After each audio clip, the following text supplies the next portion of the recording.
I was 67 years old when I finally admitted something was wrong. Not wrong the way a broken bone is wrong. Not wrong the way chest pain is wrong. Wrong in a quieter way. A slower way. The kind of wrong that creeps in so gradually that by the time you notice it, you have already been living with it for years. I had stopped wanting things. Not just intimacy, though that was part of it. I had stopped wanting to get up early, stopped wanting to finish the project sitting half done in my garage, stopped wanting to call the friends I had known for 30 years. The engine that had driven me my entire working life, the thing that got me out of bed at 5 in the morning and kept me moving, had gone quiet. I told myself it was grief. My wife had passed 2 years before. I told myself it was age. I told myself it was just what happens to a man when he gets older. I told myself a lot of things to avoid looking directly at what was in front of me. The truth was sitting in a blood test result that my doctor mentioned for exactly 45 seconds before moving on to my cholesterol. My testosterone was critically low. And here is what nobody tells you about that. It does not feel like a medical problem. It feels like a personality problem. It feels like weakness. It feels like you have become less of a man, and it is somehow your own fault. I am not a doctor. I want to be clear about that from the start. I am a 71-year-old retired contractor from Tennessee who spent 3 years living with something he did not understand. And I am telling you today what I wish someone had told me then. I raised 2 sons. I buried a wife. I built things with my hands for 40 years. And for 3 years of my life, I was a shadow of the man I had been. Not because I was broken, not because I was weak, but because of something happening inside my body that nobody in my life was talking about honestly. Let me tell you what it actually felt like from the inside, because the medical descriptions will not prepare you for it. It started with the mornings. I used to be a man who beat the alarm. 5 o'clock before the sun, coffee already brewing. That was just who I was. Suddenly I was lying in bed at 7:30 staring at the ceiling with no particular reason to get up. Then it moved into everything else. A low-grade flatness settled over my days. Not sadness exactly. Not depression exactly. More like the color had been turned down on everything. Things that used to matter felt distant. Things that used to make me laugh felt like effort. And then it reached the place men are least willing to talk about. The desire went quiet. Not all at once, slowly. The way a fire goes out when nobody tends it. First the big flames, then the smaller ones. Then just embers. Then one morning you realize the fire has been out for a long time and you cannot remember exactly when it happened. I remember one specific night. It was a Tuesday in November, nothing remarkable about it. I was sitting in my chair after dinner the way I had been sitting in that chair every night for 2 years. The television was on, but I was not watching it. And I had a thought that stopped me cold. I thought, I do not feel like a man anymore. Not because of what I had lost in the bedroom. That was part of it. But it was bigger than that. It was the whole feeling of being a man who still had something forward in him. Something that leaned toward life instead of away from it. That feeling was gone. And I had been so busy telling myself it was grief. Telling myself it was age. And telling myself it was normal. That I had never once sat still long enough to ask whether it was actually supposed to feel this way. It was not supposed to feel this way. And the part that kept me silent for 3 years, the part I am most ashamed of looking back, is that I never said a word about it to anyone. Because men of my generation do not walk into a doctor's office and say, I have lost my desire and I feel like less of a man because of it. We say, a little tired lately. We say getting older, I guess. We say fine. Everything is fine. I went in for a routine checkup at 67. My doctor ran a full blood panel. When the results came back, he went through them one by one. Oh, cholesterol, here is what we will watch. Blood pressure, looking good. Blood sugar, fine. Then almost as a footnote, your testosterone is on the low end. For your age, not unusual. We can keep an eye on it. And then he moved on. Keep an eye on it. I did not ask what low meant. I did not ask what I might expect to feel. I did not ask whether there was anything to be done. I nodded. I drove home. I sat in my driveway for 10 minutes before I could make myself go inside. That was the moment I wish I could go back to. Not to panic, not to demand anything. Just to ask one more question. About a year later, my son noticed I was not myself. He pushed me to see a different doctor, younger, more direct. She looked at my numbers and she did not say, keep an eye on it. She said, these numbers tell a story. And then she asked me something no doctor had ever asked me directly. She said, how is your intimate life? I was 68 years old, sitting across from a woman young enough to be my daughter. And she asked me that question the same way she would ask about my blood pressure. Plainly, without embarrassment, without looking away. And something cracked open in me. Because nobody had ever asked. Not my previous doctor, not my sons, not my oldest friends, not anyone.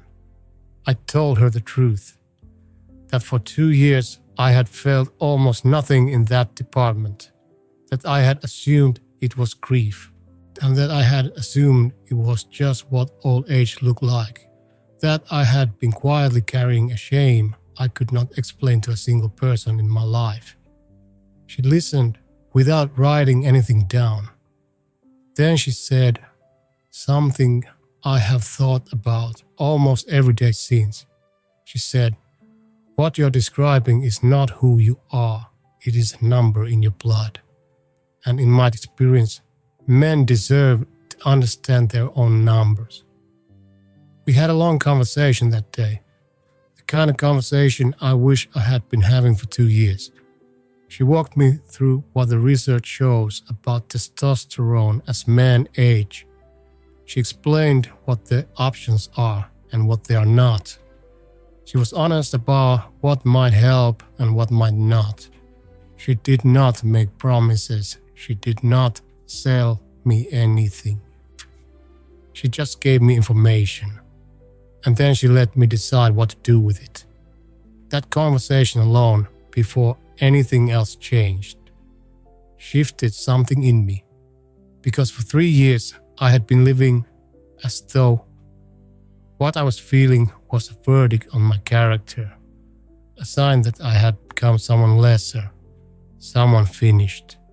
And she had simply pointed at a number and said, that is not a verdict. That is a starting point. I drove home from that appointment differently than I had driven home from any appointment in 3 years. Not happy exactly, not fixed. But something had shifted in how I was holding the whole thing. For 3 years, I had been carrying this like it was mine to be ashamed of. Like it was evidence of something I had done wrong or something I had let slip or some failure of will that a stronger man would not have had. And in the space of 1 hour, a doctor had simply told me the truth. That this was biology. That biology has no opinion about my character. that the shame I had been carrying had nothing to do with the man I actually was. I sat in my driveway again that evening, same driveway where I had sat after the first appointment, but this time I did not need 10 minutes to go inside. I went in and I made coffee and I sat in my chair, and for the first time in a long time, I did not feel like I was hiding from something. I want to stop here and talk to you directly. If you are 65 or 68 or 72 and you recognize anything I have described, the mornings that used to pull you out of bed and now just arrive, the flatness that has settled over things that used to matter, the quiet disappearance of a desire you assumed you were supposed to be done with anyway. I am not here to tell you what is wrong with you. I am not here to prescribe anything. I am not a doctor, and this is not medical advice. I am here to tell you what I wish someone had told me when I was sitting in that driveway. What you are feeling may not be inevitable. It may not be simply age. It may be something that your doctor has the information to address, if you give him the chance to. The mistake I made was walking out of that office without asking the next question. I did not know what to ask. That is the honest truth. I did not have the language for it. I did not know that what I was feeling had a name, had a number, had a conversation attached to it that I was allowed to request. So here is what I know now that I did not know then. You're allowed to sit across from your doctor and say, I want to understand my testosterone levels, not just whether they are normal for my age. I want to understand what they mean for how I feel.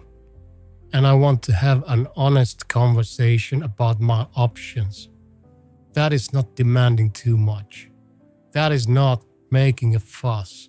That's asking for the same accounting of your own body that you would demand of anything else you had spent a lifetime building. After 40 or 50 years of showing up, working, providing, being the man your family needed you to be, you have earned the right to that conversation. Not because you want to be 40 again. Nobody is asking for that. But because feeling like yourself, waking up with some energy, having something that still pulls you forward, feeling like a man who's still living rather than simply waiting. That is not too much to want. That is not vanity. That is just being alive. I am 3 years on from that conversation now. Things are different, not perfect. Life at 71 is still life at 71. The knees are what they are. The mornings are slower than they were at 50. But the engine is running again. The desire came back, not like it was at 40, but real, present, mine. The flatness lifted. The projects got finished. I started calling my friends again. I started beating the alarm again some mornings. I feel like myself again. And I want that for you. Do not let embarrassment keep you silent about something this important.